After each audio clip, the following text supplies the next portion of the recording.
അപ്പോൾ 4 മണി പലഹാരം തന്നെ നമുക്ക് വീട്ടിൽ പലതരത്തിലുള്ള പലഹാരങ്ങൾ ഉണ്ടാക്കാം.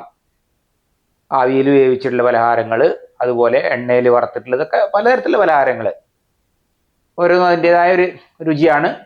അപ്പോൾ നമുക്കിപ്പോൾ ഇന്ന് 4 മണി പലഹാരത്തിൻ്റെ വിശേഷങ്ങളും ഒപ്പം ഞങ്ങളെ മറ്റ് കുറച്ച് വിശേഷങ്ങളും എല്ലാം കൂടി ഉൾപ്പെടുത്തിയിട്ടില്ല. ആ ഒരു വൈകിട്ടത്തിൽ ആ ഒരു സന്ധ്യാസമയത്തൊക്കെ എല്ലാം ഉൾപ്പെടുത്തിക്കൊണ്ടാണ് ഇന്ന് നമ്മളെ വീഡിയോ.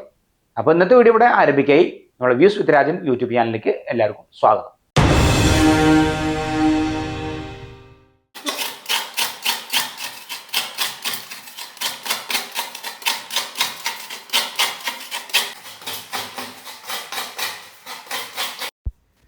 അപ്പോൾ ശർക്കര ഒരു പാകം വലുപ്പത്തിലുള്ള അച്ചാണ്. അത് നമുക്കിങ്ങനെ കത്തിയോണ്ട് തന്നെ ചുരണ്ടി കൊടുക്കാം.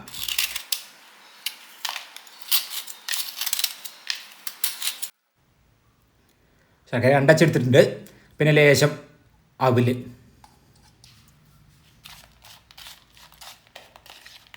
ഇത് മൂന്നും. പിന്നെ നമ്മൾ ചെറുതായിട്ട് പൊടിച്ച് ഏലക്കായ കുറച്ച് ഇട്ടിട്ടുണ്ട്.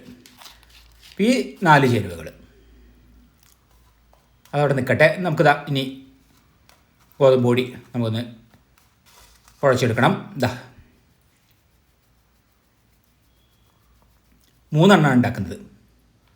അപ്പോൾ ഇനി ഇതാ നമുക്ക് ഇല, ഇത്ര ഇല വേണ്ട, പിന്നെ എടുത്തതാണ് ഇല. ഇനി അതിനുള്ള ഇല നമുക്ക് 3 എണ്ണമാണ് ഉണ്ടാക്കുന്നത്. അത് മുറിച്ചെടുക്കാം. ഇനി പോരെ.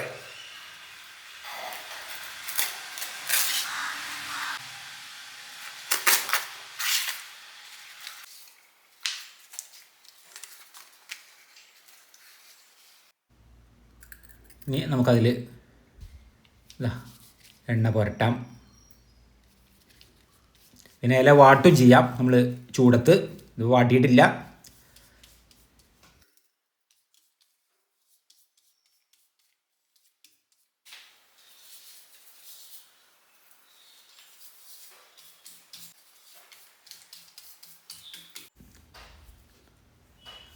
ഇനി നമുക്കിതാ 3 എണ്ണം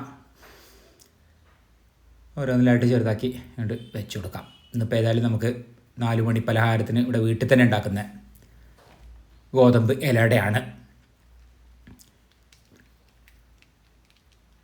ഇത്. പിന്നെ നമുക്കിപ്പോൾ അരി കൊണ്ടൊക്കെ ആണെങ്കിൽ കുറച്ച് കുറുക്കിയിട്ട് കലക്കി പാരും ചെയ്യുമല്ലോ. മുമ്പൊക്കെ അങ്ങനെ ചെയ്യലുണ്ട്. പക്ഷെ ഞങ്ങൾക്ക് ഇങ്ങനെ പരത്തിയത് പൊതുവെ ഇഷ്ടമാണ്. ഇങ്ങനെ പിന്നെ നന്നായിട്ട് തന്നെ വേവിച്ചെടുത്താൽ മതി. പിന്നെ അത്യാവശ്യം കട്ടി കുറച്ചിട്ട് തന്നെയാണ് പരത്തുന്നത്. ഇനിയിപ്പോൾ നമുക്കതിലേക്ക് ഈ കുഴച്ച് വെച്ച അവിലിൻ്റെയും ശർക്കരേൻ്റെയും തേങ്ങയൊക്കെ കൂടി അതിൽ ഇട്ട് കൊടുക്കാം. ഞങ്ങൾക്ക് പിന്നെ പൊതുവെ അത്യാവശ്യം മധുരം വേണം. മധുരമുള്ള പലഹാരങ്ങളാണ് കൂടുതലിഷ്ടം, എരിവുള്ളതിലേറെ.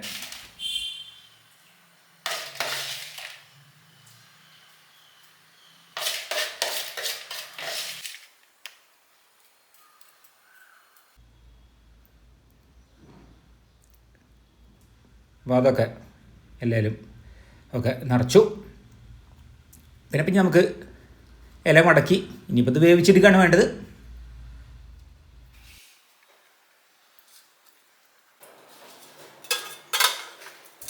ഇഡ്ഡലി പാത്രത്തിൽ വെള്ളമൊക്കെ വെച്ച് നമുക്ക് ഒരു തട്ട് വെച്ച് അതിലിഞ്ഞ് അത് വെച്ച് വേവിച്ചെടുക്കുകയാണ് വേണ്ടത്.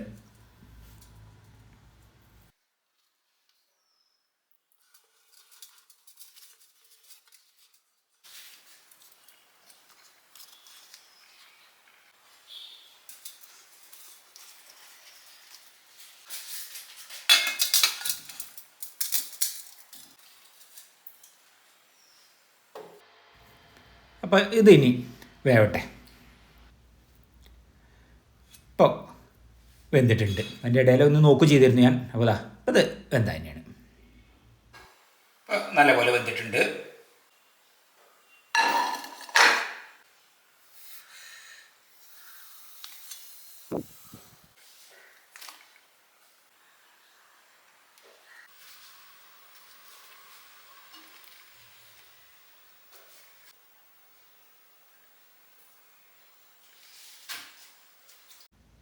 അപ്പോൾ നല്ല ചൂട് ഇലയട അതിവിടെ റെഡിയായി.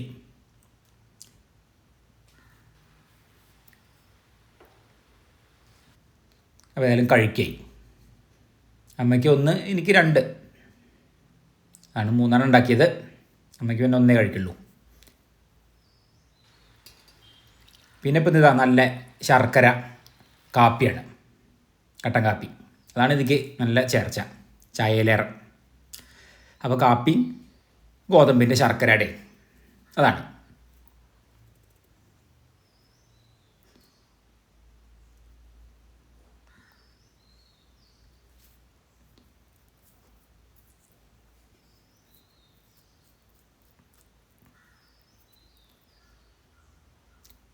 നാല് മണിക്ക് കഴിക്കാൻ പറ്റിയ പലഹാരമാണ്. ഇന്നേതായാലും നമുക്ക് വീട്ടിൽ തന്നെ ഉണ്ടാക്കിയ ഇലട. നല്ല മഴക്കാറുമുണ്ട്, മഴ പെയ്യാൻ നിൽക്കുകയാണ്, നല്ല മഴക്കാറുണ്ട്.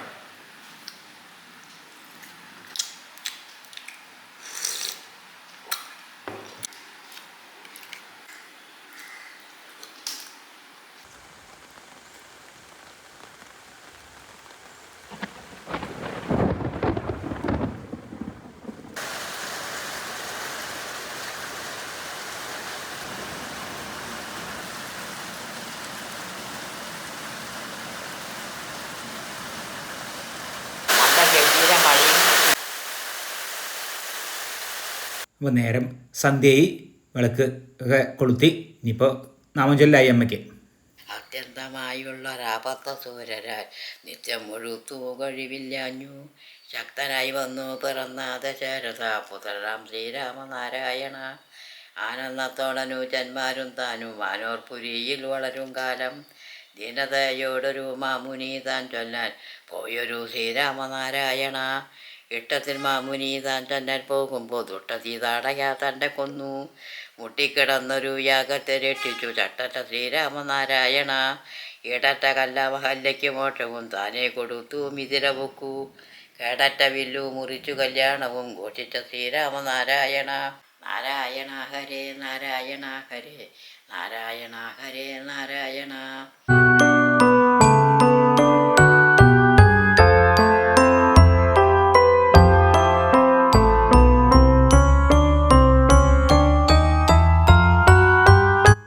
അപ്പോൾ ഇന്ന് വൈകുന്നേരം മഴയൊക്കെ കഴിഞ്ഞ ശേഷം സന്ധ്യയ്ക്ക് ആകാശം നല്ല തണുത്ത കാറ്റുമുണ്ട്. ഇപ്പം ഇന്ന്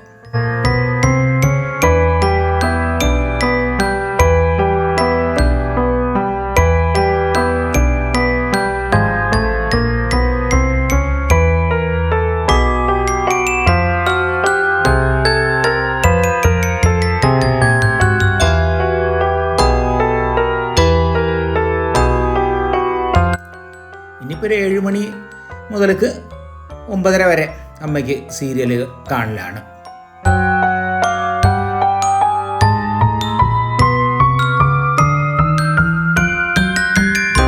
ഞങ്ങൾ കിടക്കുന്ന സമയമായി, സമയം 9:30 ആയി.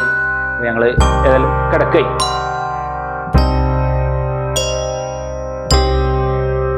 അപ്പോൾ ഇന്നത്തെ വീഡിയോ ഇഷ്ടപ്പെട്ട ലൈക്ക് ചെയ്യുക, ഷെയർ ചെയ്യുക, സബ്സ്ക്രൈബ് ചെയ്യുക, കൂടാതെ കമൻറ്റ് ചെയ്യാൻ മറക്കരുത്. അപ്പോൾ ഇന്നത്തെ വീഡിയോ ഇവിടെ അവസാനിക്കായി. നമുക്ക് അടുത്ത പുതിയൊരു വീഡിയോ ആയിട്ട് ഉടൻ തന്നെ കാണാം.